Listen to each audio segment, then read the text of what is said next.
Oke, Assalamualaikum warahmatullahi wabarakatuh. Kembali bertemu dengan saya Dimas Ari Darmantio. Nah, sekarang kita di mata kuliah perilaku organisasi. Nah, di sini yang akan kita bahas adalah terkait pembelajaran dalam organisasi, terkait pembelajaran dan pengembangan ya, tentunya development.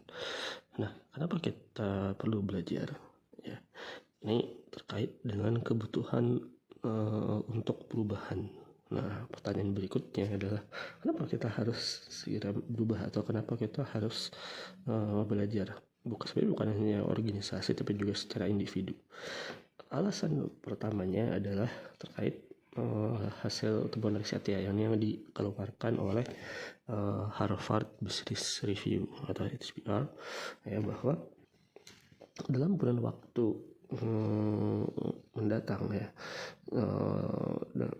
waktu beberapa tahun ke depan itu relevansi dari skill yang kita pelajari itu masa penyusutannya itu jauh lebih cepat. Jadi kalau dulu penyusutan dari skill yang kita pelajari itu udah sampai 26 tahun, sekarang kurang dari 5 tahun skill dari yang telah kita pelajari itu harus segera di upgrade atau harus segera di reskilling ya, kita ganti skill baru kita tahu. Bisa juga kita mengupgrade lagi kalau misalkan keahlian tersebut atau keterampilan tersebut memang memang ada upgradeannya.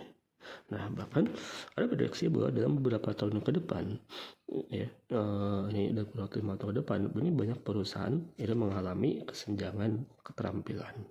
Ada sebanyak berapa 87%.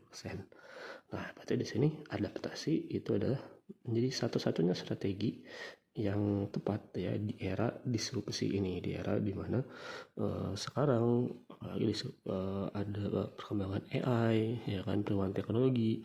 Nah, ini kita perlu melakukan adaptasi. Nah, lalu bagaimana model pembelajaran yang tepat untuk beradaptasi itu? Nah, model pembelajaran yang tepat adalah model pembelajaran 70-20-10. Nah, di mana di sini terkait persentase penggunaan proses pembelajaran. Ternyata proses pembelajaran yang paling tepat adalah berdasarkan pengalaman yang paling dominan, experience. Jadi belajar dalam alur kerja. Jadi di sini kita 70% itu belajar melalui diberikan proyek secara nyata, diberikan tugas yang menantang, dan ingat di sini kunci utamanya adalah bagaimana adanya umpan balik langsung. Nah, ini sebagai kuncinya. Nah, namun kita tidak, kalaupun ini sebagai persentase yang paling besar, tapi kita tidak boleh lupa dengan 20 dan 10%-nya. 10% itu adalah edukasi formal, ya, instruksi, ya, kursus, webinar. 20%-nya adalah pembelajaran sosial, yaitu mentoring dan coaching. Nah, ketiga komponen ini saling melengkapi. Jadi tidak bisa memang langsung experience. Kita harus dari edukasi dulu secara formal, lalu pembelajaran sosial, ada proses mentoring, ada proses coaching.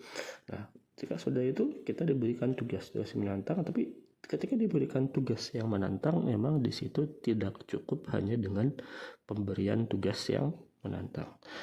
Ya, kita membutuhkan ada umpan balik langsung dari yang memberikan penugasan atau proyek tersebut, seperti itu.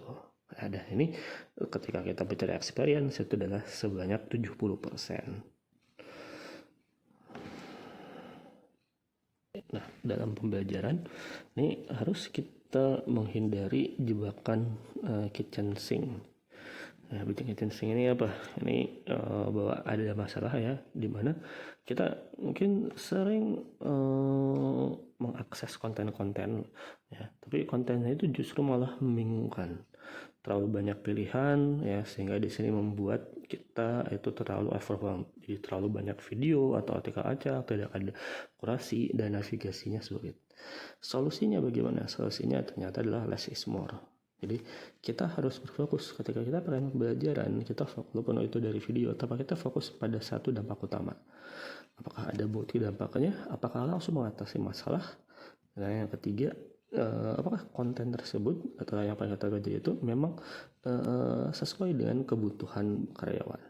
Ya. Kalau misalnya kalau kita sebagai karyawan, tapi kalau misalnya kita sebagai HRD-nya, kita harus melihat apakah yang pengen kita bagikan, ya, konten yang kita bagikan itu ada bukti dampaknya. Apakah itu sebagai solusi masalah, dan apakah itu menjadi sesuatu yang dibutuhkan oleh karyawan yang kita kelola, seperti itu. Nah, gaya pembelajaran ini ada 3. Yang pertama itu adalah custodian, yang kedua itu adalah challenger, dan yang ketiga adalah connector. Custodian, ya, ini adalah gaya kepemimpinan pembelajaran di mana pimpinan, ya, di sini pimpinan pembelajarannya di sini adalah untuk mengalainkan, jadi mensinergikan antara tujuan dari top manajemen dengan tujuan dari karyawan. Namanya custodian.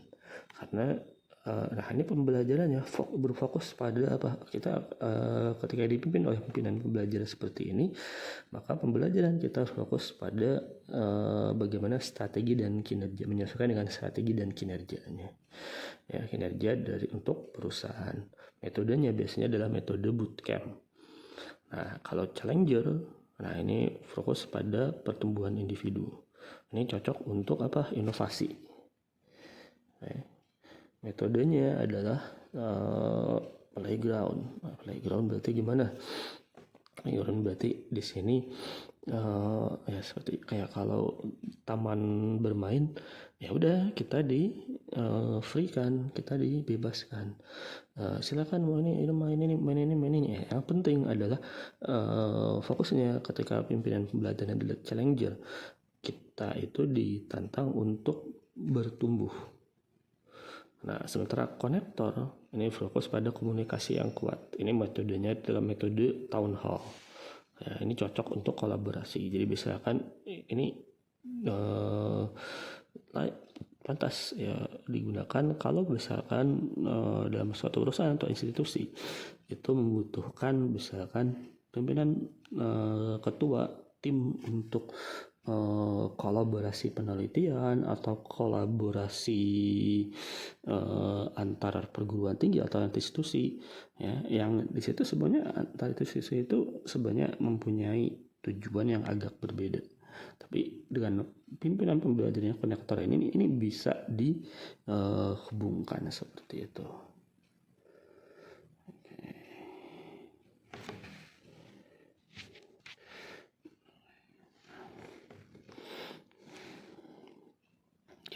Nah, lalu bagaimana mengukur kesuksesan, ya, atau di sini memastikan investasi kita dalam learning and development itu membuahkan hasil.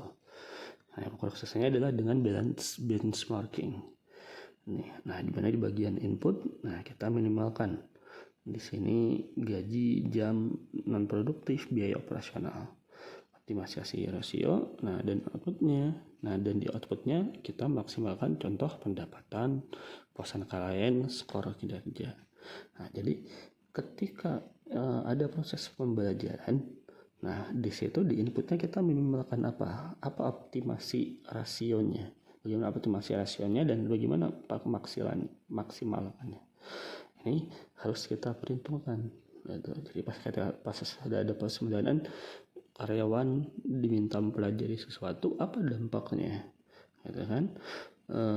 Jam, kalau misalnya mungkin bukan gaji tapi misalkan jam non produktifnya, itu apakah jam non produktifnya jadi makin berkurang? Nah, terus optimasi rasionya, rasio itu ada apa? Outputnya berarti apa? Memaksimalkan misalkan pendapatan, kepuasan klien, terus skor kinerjanya gimana setelah adanya pelatihan tersebut. Makanya dalam pelatihan, dalam konsep pelatihan itu, kalau secara konsep TOT-nya itu harus ada yang namanya pre-test dan post-test. Itu apa? Karena memang untuk membandingkan pemahaman dari sebelum dan pemahaman setelah dari pelatihan tersebut. Nah, sebanyak, dan kalau untuk di perusahaan berarti akan lanjut lagi. Bagaimana dampak setelah pelatihan ketika real ada di kerjaan. Saja yang bisa saya sampaikan. Terima kasih atas perhatiannya. Assalamualaikum warahmatullahi wabarakatuh.